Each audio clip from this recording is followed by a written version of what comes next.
जय श्री कृष्णा। जय राधे मित्रों। आजकल जिसे देखो वही दुखी नजर आता है। हम प्रायः धन की कमी को दुख का कारण मान बैठते हैं, तो कभी खराब स्वास्थ्य को दुख का कारण मान बैठते हैं।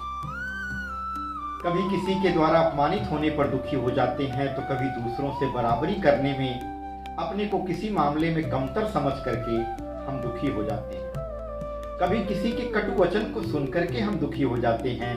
कभी हमसे उम्र में छोटे जब हमारी बात नहीं मानते तब भी हम दुखी हो जाते हैं। कभी किसी पर किए गए उपकार के बदले में कुछ पाने की उम्मीद ही हमारे दुखों का कारण बन बैठती है, क्योंकि हम यह आस लगा करके बैठते हैं कि जिस पर हमने उपकार किया है कल वह भी हमारी जरूरत में काम आएगा, और इन सारे दुखों के कारण हम दुखी होकर अपना जीवन नर्क बना लेते हैं।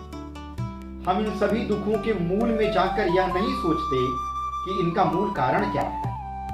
अगर हम एकांत में आत्मनिरीक्षण करके थोड़ा ध्यान देते तो हमें समझ में आ जाता कि इन समस्त दुखों का मूल कारण आत्मज्ञान का न होना है।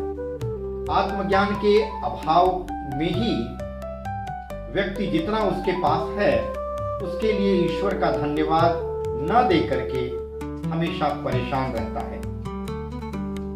उसकी खुशी समाप्त हो जाती है।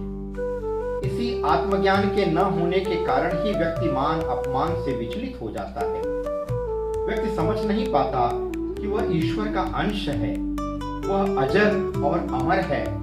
उसे कोई रोग दुखी नहीं कर सकता, उसे किसी की कड़वी बात दुख नहीं दे सकती। वह स्वयं परमानंद का अंश है। ईश्वर द्वारा दी गई जीवन उपयोगी चीजों में उसे संतुष्ट रहना चाहिए एवं अपने पुरुषार्थ से अन्य उपयोगी वस्तुएं भी प्राप्त करनी चाहिए। अपनी इच्छाओं पर अंकुश लगाना चाहिए। इस तरह के आत्मज्ञान को प्राप्त करने के लिए मनुष्य को चिंतन करने की आवश्यकता है। और यह चिंतन कैसे प्राप्त होगा?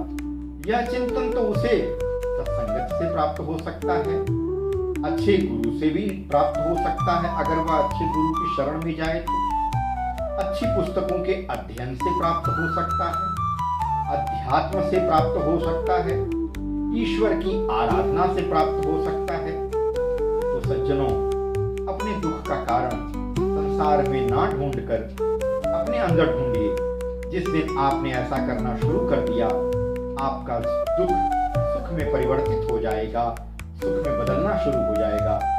जय श्री कृष्णा। जय राधे।